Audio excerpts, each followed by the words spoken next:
Becoming the Advisor Enterprise Families Actually Need by René. In family enterprises, emotional complexity isn't just an occasional challenge. It's the heartbeat that pulses beneath every business decision. Advisors frequently enter this field equipped with impeccable technical skills, yet many find themselves ill-prepared when tears flow, silences stretch uncomfortably, or old conflicts resurface. Why? Because the core of family advising isn't found in financial forecasts or tax-efficient structures. It lies in emotional presence, deep listening, and relational intelligence. To truly support enterprise families, advisors must shift their role from being just experts to becoming trusted thought partners, guiding families not only through financial decisions, but through the emotional realities beneath them. Have you ever witnessed a perfectly planned family business meeting unravel in mere moments? I have, and it wasn't due to poor preparation. It was because something deeper was missed. You can have a flawless financial model, bulletproof estate plan, or tax-efficient structure, but if you can't sit with a family in the raw discomfort of transition, your advice won't land. I've watched world-class lawyers, accountants, and wealth managers walk into family business meetings armed with spreadsheets and credentials, only to walk out bewildered. Their plans were technically impeccable. Their presence? Absent. What separates a successful advisor to enterprise families from the rest isn't mastery of financial tools, it's mastery of emotional presence. The ability to sense the undercurrent in the room, to hold silence when someone tears up, to ask the question no one else dares to voice.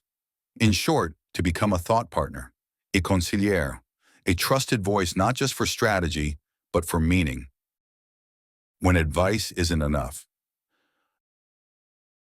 A routine financial meeting took a sudden turn. 5 minutes in, spreadsheets were forgotten as grief filled the room. I remember one particular meeting. A senior banker invited me to join a conversation with a third-generation family business.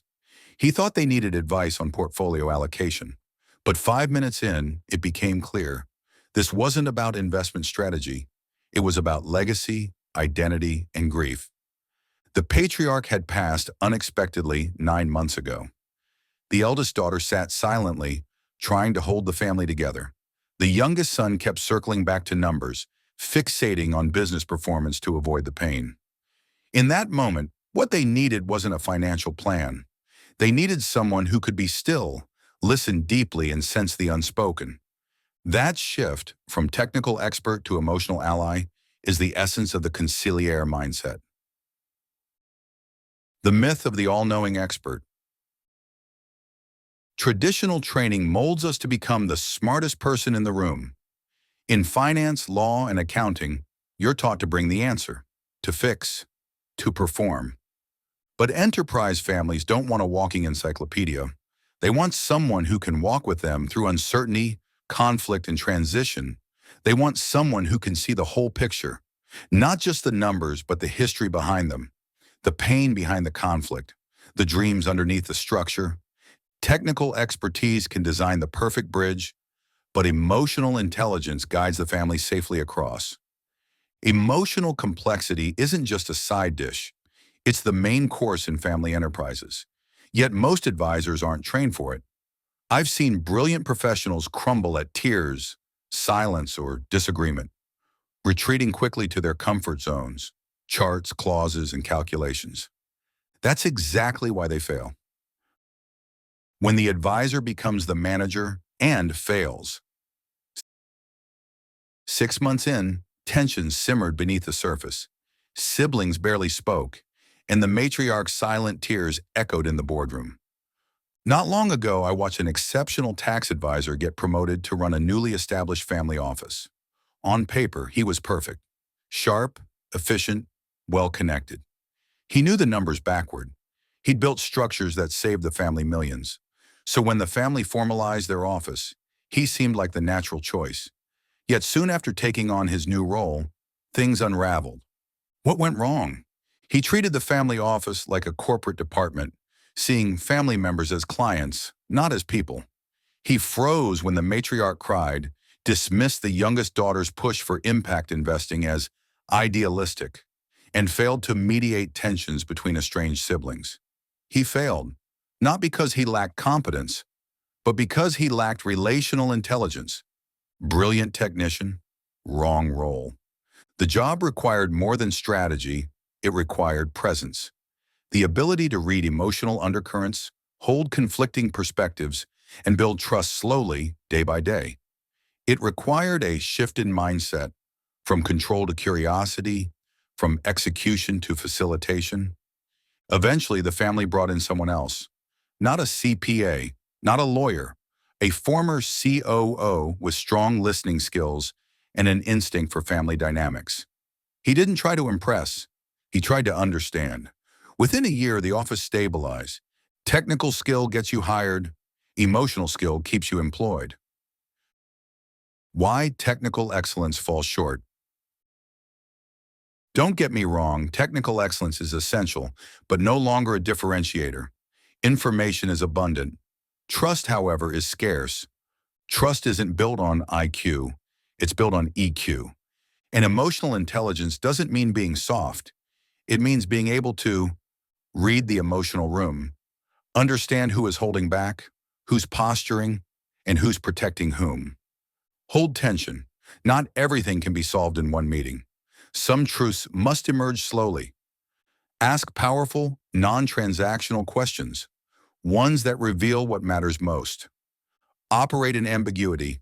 Family dynamics rarely follow linear logic. Balance empathy with influence.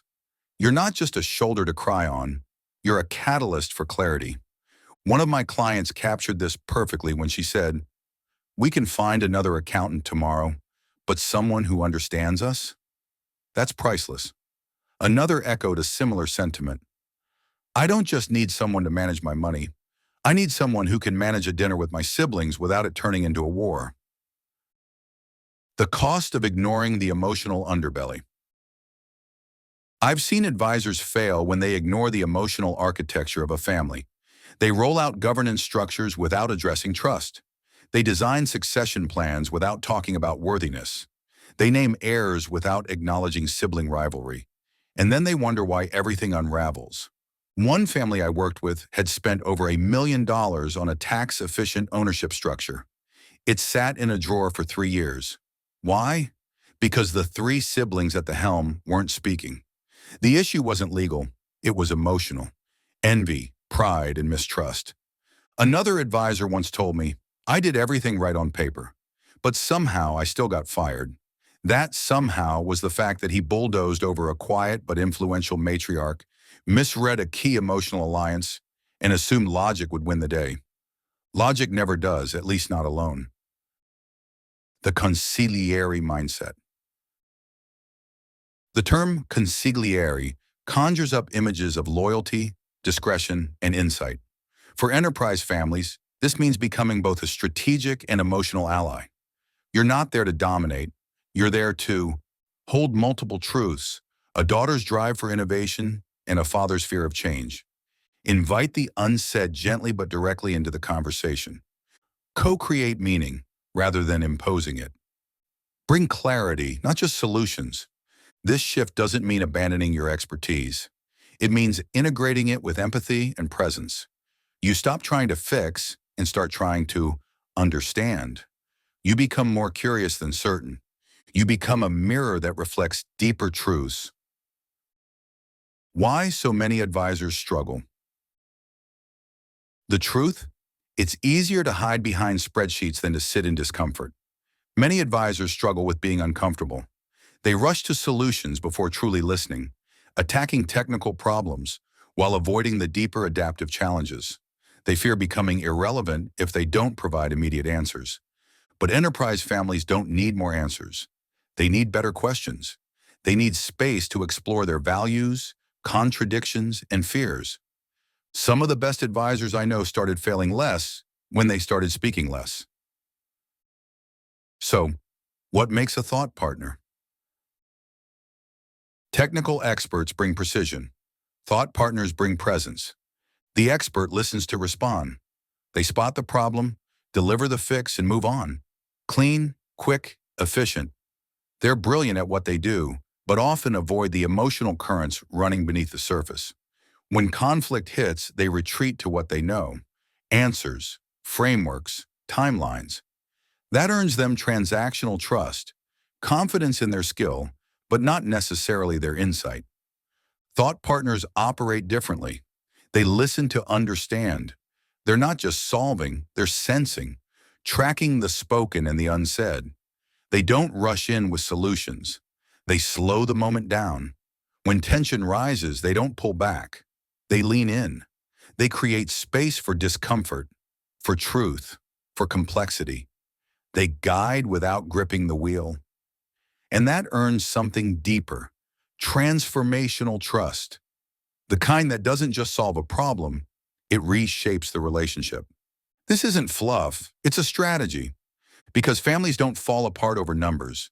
They fracture in silence, in a glance no one names, in grief that never had a voice, in loyalty that outlives logic, and no spreadsheet, no operating manual, no best practice can hold a room when the emotional ground gives way. To become a true conciliere means shifting from expert to partner, from having the answers to holding the questions, from directing to discovering, from knowing to understanding. That's the difference. Thought partners don't just bring expertise, they bring the kind of presence that changes the room. If you want to move into this space, ask yourself, when was the last time you let silence do the heavy lifting? Can you sense when someone's nodding but not agreeing? Do you have the courage to name what no one else will? Daily practice for becoming a conciliaire. It's about practice, not personality. Practice pausing. Don't rush to respond. Let others speak fully. Practice empathy. Imagine what this moment feels like for each person at the table. Practice systemic thinking. Every behavior has a history. Every family has a pattern. Practice humility. Your value is not in being right. It's about being authentic. The families I work with don't remember my best tax idea. They remember how I made them feel when things were messy, uncertain, or conflicted. That's when your presence is your power. Final thoughts. The future of advising enterprise families doesn't belong to the smartest person in the room. It belongs to the one who can stay in the room when emotions run high, to the one who can integrate strategy with soul, to the one who knows that behind every legal structure is a story, behind every governance chart is grief, and behind every succession plan is someone trying to be seen. That's the kind of advisor enterprise families are looking for. The only question is, are you ready to become one? Thanks for listening. Please visit www.renesonnevel.com for more information or to contact René. See you next time.